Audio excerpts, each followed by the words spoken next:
तो अद्भुत है। फिर भगवान, अब तय हो गया महाभारत युद्ध।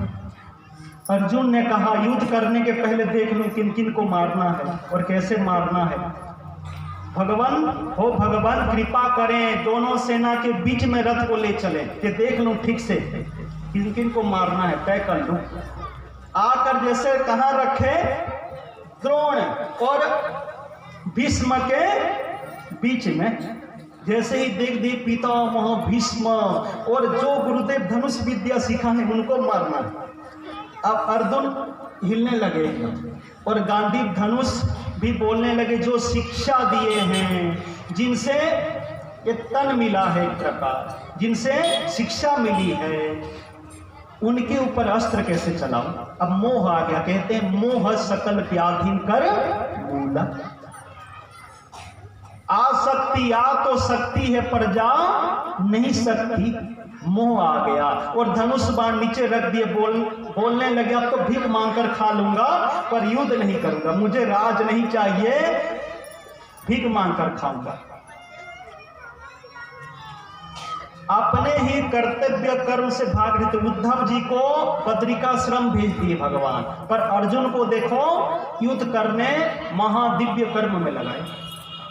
क्यों कि जिस समय जो समय का मांग रहता है वही संत भगवान और गुरुदेव करते हैं। देखना, कहते हैं मनुष्य जो करता है उसको कर्म कहते हैं। क्रियामाण संचित और प्रारब्ध रूप में फल मिलता है। क्रियामाण तुरंत उसी वक्त, संचित उसी जन्म में, प्रारब्ध भविष्य के लिए भाग बनता।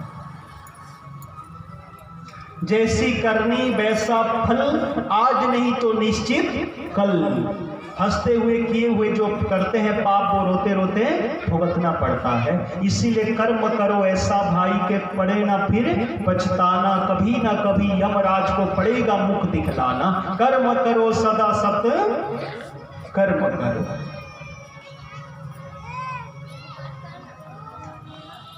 जो संत, जो भगवान को पाए हुए संत जो करते हैं उसको कर्म नहीं कहते। आप शास्त्र की बात सुने,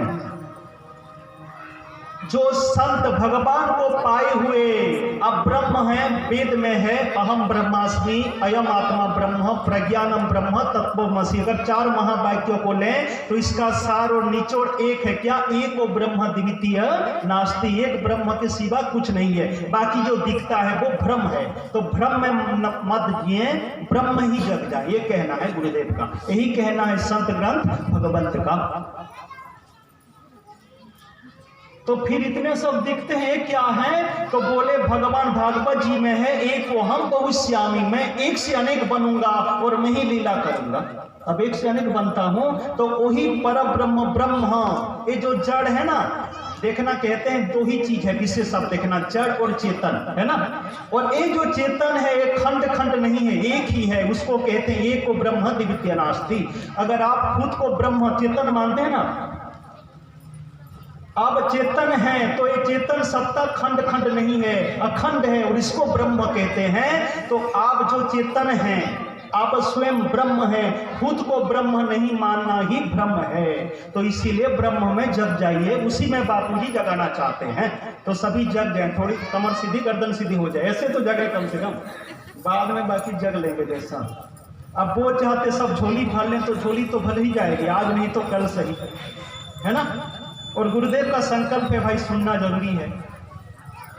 क्या कि मेरे साधक शिष्य जैसे भी क्यों ना हो, मेरा दृढ़ संकल्प है 3 जन्म में मेरे भक्तों का काम बन जाएगा, मेरे शिष्य साधकों को चौथा जन्म नहीं लेना पड़ेगा, ऐसा गुरुदेव का दृढ़ संकल्प है। हाँ, जो छोड़ के गए उनके लिए तीसरा है, बाकियों का चांस इसी जन्म में हो जाए। इसीलिए थोड़ा कमर कस लें, जो भी साधना मिली है, जो भी मंत्र है उसी में लग जाए। गुरु मंत्र से श्रेष्ठ और कोई साधन नहीं है। रात दिन सुबह शाम जब भी मौका मिले जपते रहें, श्वासोश्वास की माला में ऐसे उसको मिला दें, जल और शक्कर के नाई कोई भेद ना रहे। श्वासोश्वास श्वास आ रही है जा रही है, उसी में गुरु मंत्र को रटा दे। ये सबसे महादिव्य साधना है। सबको हाथ जोड़ता हूं, बोलो तो पैर भी पकड़ लो, इस साधना को जीवन में उतार लें और गुरुदेव का कहना मानकर कुल दीप बनकर खुद तो तर जाए, कुल को ताले, यही कहना। अब बार बार आ नहीं पाऊंगा, अब तो समय कम है, थोड़ा थोड़ा कम आएंगे इधर। पर कोई साल भर के पहले से, कोई 2 महीने के पहले से अब मांगे हैं तो क्या करूं, इसीलिए वो जो मांगे हैं उसको पूरा करते जा रहा हूं, फिर धीरे धीरे आगे आना कम कर दूंगा, ठीक है। बोलो सदगुरुदेव भगवान की जय। जय जाओ तो नहीं बोल रहे हो, बस ओके। तो वही ब्रह्म, ये जो जड़ चीजें वस्तु हैं, पहाड़ पर्वत पत्थर, उस ब्रह्म की घन सुसुप्ति अवस्था है। घन सुसुप्ति, घनघोर मतलब थके मांदे हैं और दही खा लिए, खांस करेगा, ठीक है। और गहरी नींद मतलब घन सुसुप्ति, गहरी नींद पता ही नहीं है। अब मच्छर काट रहे हैं, एक सैनिक को पूछने लगे, भाई इधर मच्छर खूब हैं, आपके जो महाराज जो सेठ, आपके जो अफसर, वो तो मच्छरदानी ना तो फटी ना तो पुरानी, ना कोई मच्छरदानी टांग कर नहीं सोते, तो उसको मच्छर नहीं काटते क्या? बोले मच्छर तो काटते हैं। तो कभी वो नहीं बोले हैं, आज तक मैं नहीं सुना हूं कभी कि मेरे को मच्छर काटते हैं। तो बाकी जो सैनिक थे उन्होंने कहा, क्या होता है साहब, खूब पीकर बेहोश हो जाते हैं, इनको पता ही नहीं चलता, मच्छर काटते हैं। और मच्छर काट काट के जो अल्कोहल मच्छरों के अंदर घुसता है, जब अफसर जग जाते हैं, नशा जब छूट जाती है, पूरी हो जाती है नशा, तब जब अफसर उड़ जाता है तो उस समय क्या होता है, जो मच्छर खून चूस कर अल्कोहल पीकर वो बेहोश हो जाते हैं। तो इनको पता ही नहीं चलता, इसीलिए मच्छरदानी रहते हुए भी सोचते हैं मच्छर ही नहीं है, क्या उपयोग कर।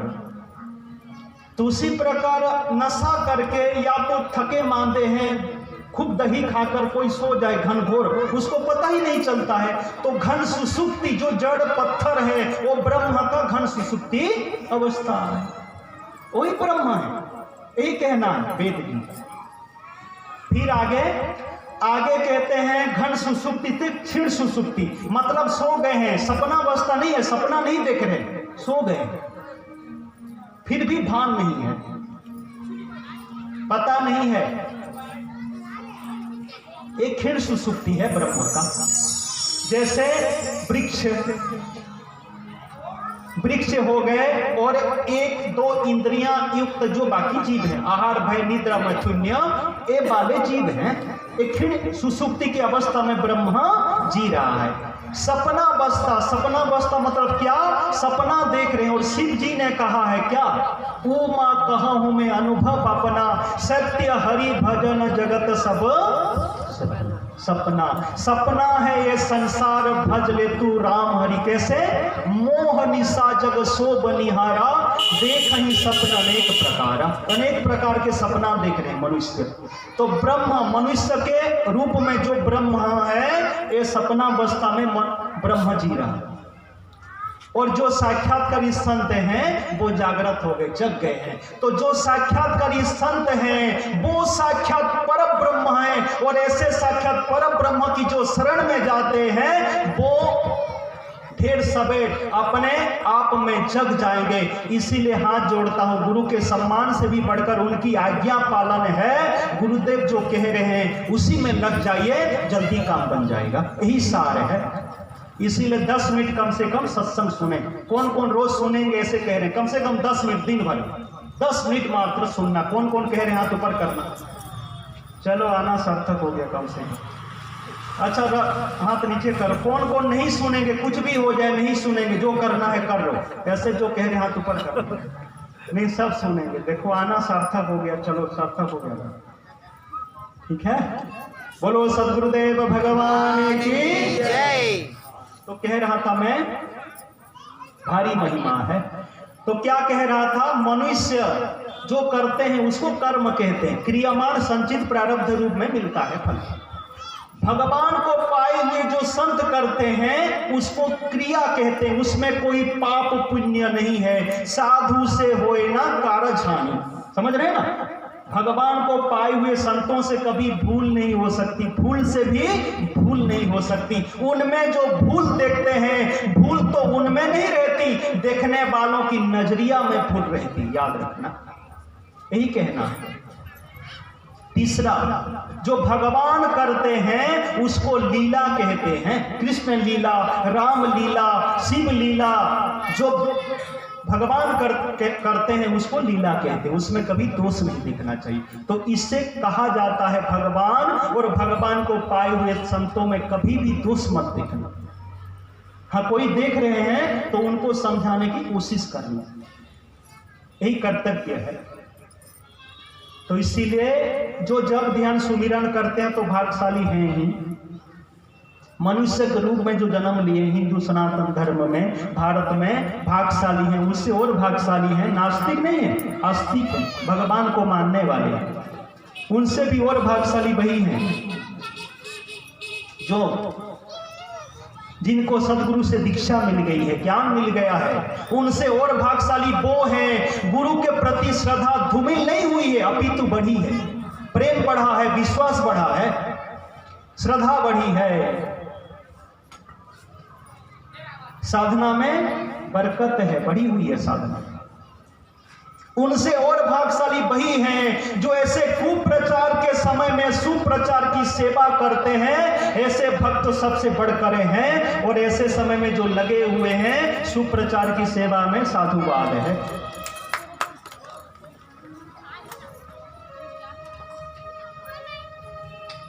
तुलसी पूजन की भारी महिमा है, अद्भुत है, अलौकिक है। और कल भी कह रहा था, वृंदा से ही, वृंदा जलंधर असुराज की पत्नी पर महासती थी। वृंदा के गंध से गंडुकी नदी और ऊपर से तुलसी जी प्रागट हुई है। और दूसरी कथा जो चली थी कल, प्रसंग चला था, उसमें क्या, भगवान श्री विष्णु जी अमृत कुंभ को देखकर इतने प्रसन्न हो गए, आनंद अश्रु कुंभ पर गिरा था। और उसी आनंद अश्रु से सारे जगत को आनंद देने वाली मैया तुलसी जी प्रकट हो गई थी। आनंदमयी है, मंगलमयी है, करुणामयी है, सबका काम बनाने वाली है। बोलो जगत जननी तुलसी मैया की जय। कल भी गा रहा था और बोला था कल के, फिर आगे भी गा सकता हूं, तो आप वचन इधर से बोल दिया तो मानना पड़ता है नहीं। मैया हो तो